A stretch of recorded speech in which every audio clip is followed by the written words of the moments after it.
hindi ako bratinela o spoiled brat. Ang budget ng Pilipinas ay hawak lang ng dalawang tao.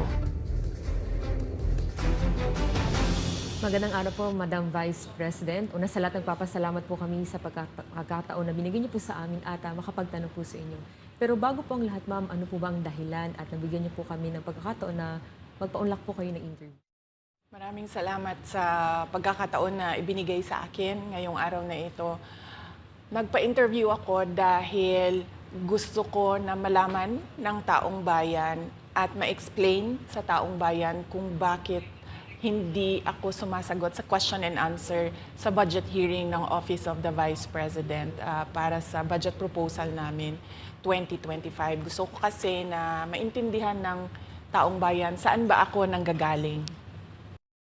Madam Vice President, sa mga nakaraang linggo po, naging laman ng balita ang naganap na hearing sa House of Representatives po para sa 2025 OVP budget. May mga nagsasabi na nag-asal bratinelya daw po kayo, lalo na sa House of Representatives. Hindi daw po kasi kayo sanay na matanong sa mga bagay-bagay, kaya ganoon na lamang po ang naging asta ninyo. Ano po ang reaksyon niyo dito? Sanay ako na sumagot sa mga tanong ng mga bagay-bagay. Kaya nga, di ba, nagbibigay ako ng mga interview, kahit hindi siya arranged na interview, mga ambush interview ng media kung saan nakukuha nila yung mga katanungan ng taong bayan. Sanay ako sa ganyan. At alam ng taong bayan na hindi ako bratinela o spoiled brat dahil kilala nila ako simula nung ako ay nasa Davao pa, simula nung ako ay mayor pa, hanggang naging vice president ako. Kilala ako ng taong bayan na hindi ko inaabuso ang aking power at ang aking authority sa lahat ng mga opisina na nahawakan ko.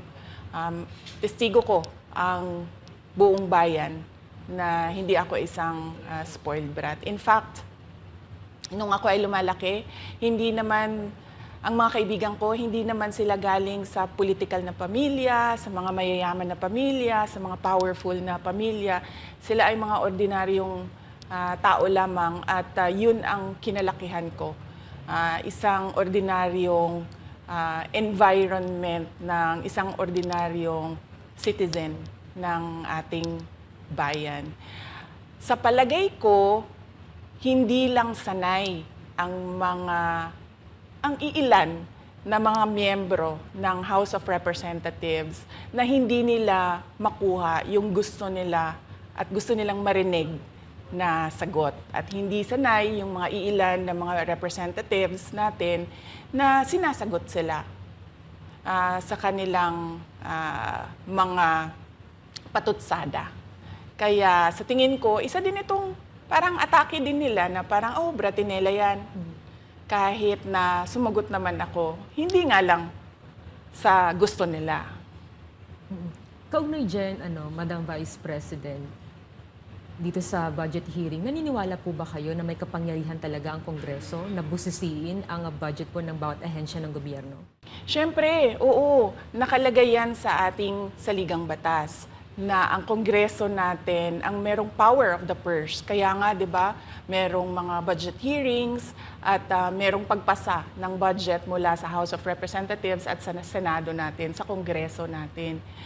Kinikilala natin yan. Kaya nga, di ba, pumunta tayo doon sa Senate hearing, pumunta tayo doon sa House of Representatives na hearing dahil nagpresenta tayo ng budget. Ang ginawa ko lang ay sinabi ko, i-forgo namin yung question and answer na parte ng budget hearing. Pero kaugnay po dyan, Madam Vice President, hindi po ba dapat malaman din ng taong bayan para sa ang pondo ng OVP? At saan po gagamitin itong panukala po for 2025? Yes, napakahalaga sa akin na malaman ng taong bayan ang Office of the Vice President budget proposal. Kaya nga, bago kami pumunta sa Senate, bago kami pumunta sa House, ay pinublish namin yung budget proposal namin sa aming website, sa Office of the Vice President, sa social media platforms namin.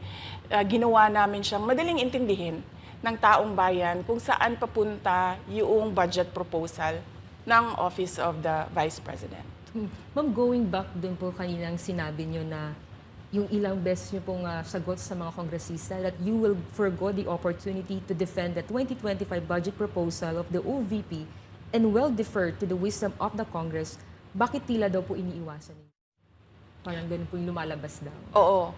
Kasi sinasabi ko pa ulit-ulit yon na sinasabit namin sa Congress ang budget ng Office of the Vice President at iniiwan namin sa Kongreso ang desisyon kung ano ang gagawin nila para sa Office of the Vice President. Kaya fino-forgo na namin yung question and answer. Unang-una dahil nakikita namin na ginagamit siya ng ibang mga miyembro, iilan na mga miyembro ng Kongreso para umatake sa akin dahil hindi kami magkasama sa politika.